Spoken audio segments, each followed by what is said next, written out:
राधे राधे, जय Shri Krishna. Palmistry expert channel में आप लोगों का स्वागत है।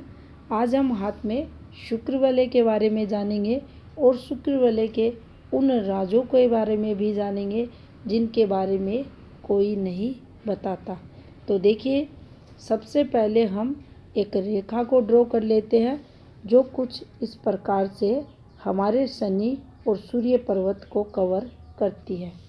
ये रेखा बिल्कुल धागे जैसी पतली रेखा रहती है। अगर देखा जाए तो हृदय रेखा से आधी रेखा आपको ये मिलेगी, बिल्कुल पतली रेखा।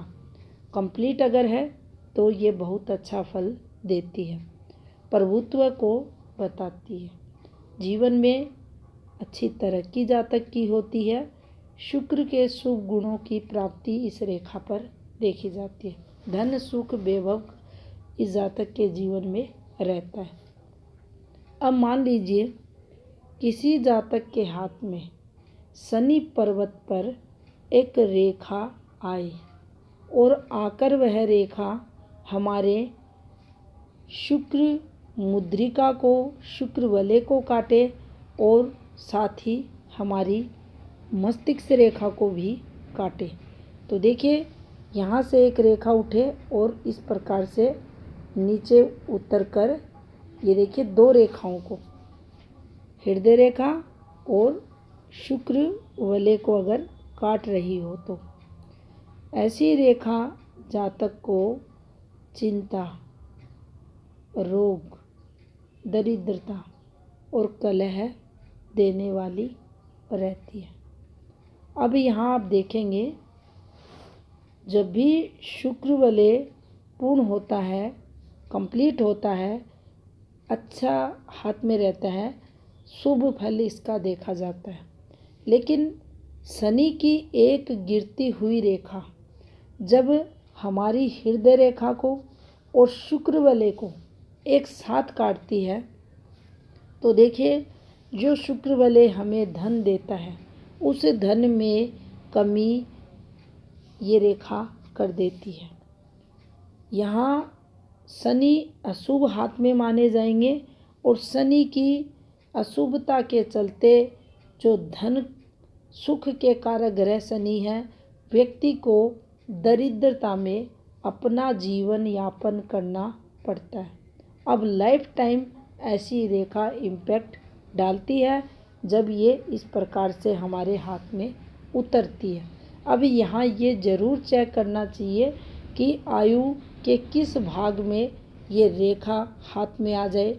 मान लीजिए किसी जातक की एज 60 इयर्स है तो उस एज में अगर ये आती है, एक्टिव होती है, तो ओल्ड एज कष्ट में आर्थिक स्थिति को खराब ये रेखा कर देती है उस समय। अगर मिडिल एज में आ जाती है, युवा अवस्था में आ जाती है, तो इसका जो नेगेटिव प्रभाव है बहुत समय के लिए देखा जाएगा। ऐसा जातक बीमारियों से आपको जूझता हुआ मिलेगा, स्वयं का स्वास्थ्य उसका खराब रहेगा, उस पर धन इसका व्यर्थ में खराब होगा। कोई ना कोई ऐसे सर्कमस्टांसेस यहाँ बनते रहेंगे कि इसके धन की हानि हो और लगातार इसे पीड़ा शारीरिक भी होती है, आर्थिक कष्ट भी मिलता है और जो चिंताएं रहती हैं, कलह रहती है, वह भी इस रेखा के कारण देखी जाती है। अब इसके लिए सेकंड जो बात समुद्र शास्त्र में कही गई है, अगर हाथ में ये जो चंद्र होता है, ये मन का कारक ग्रह माना जाता है। अगर चंद्र स्ट्रोंग है तो मन जातक का अच्छा रहता है, मन स्थिर रहता है।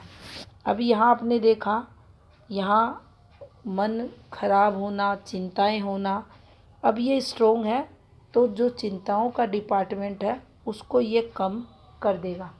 साथ में शुक्र मुद्रिका, यहाँ शुक्र जो शनि रेखा इसके कारण जो खराब हो चुकी है, अगर शुक्र हाथ में मजबूत है तो देखिए इन दोनों ग्रहों की पॉजिटिविटी से ये खराब रेखा यहाँ ज़रूर आई है। लेकिन अगर समय पर ये जातक डॉक्टर से ट्रीटमेंट लेता है तो इस रेखा का जो नेगेटिव प्रभाव हुआ है, स्वास्थ्य तो खराब होगा, दिक्कतें भी आएंगी, लेकिन ये अगर स्ट्रोंग है तो इस व्यक्ति को इनसे निजात पाने का रास्ता मिल जाता है। यानी ये डॉक्टर के पास जाएगा, ट्रीटमेंट करवाएगा, वहाँ से ठीक होगा और जीवन में फिर सकारात्मकता इसके देखी जाएगी। इसीलिए कहा गया है जब भी किसी रेखा की प्रेडिक्शन करें तो संपूर्ण हथेली का विश्लेषण जरूर करना चाहिए। उसी समय हम किसी के हाथ का पूर्ण जो विश्लेषण होता है, उसका रिजल्ट रहता है, वह सही से बता पाते हैं। जानकारी अगर अच्छी लगी हो तो वीडियो को लाइक शेयर ज़रूर करें। आपका बहुत बहुत धन्यवाद।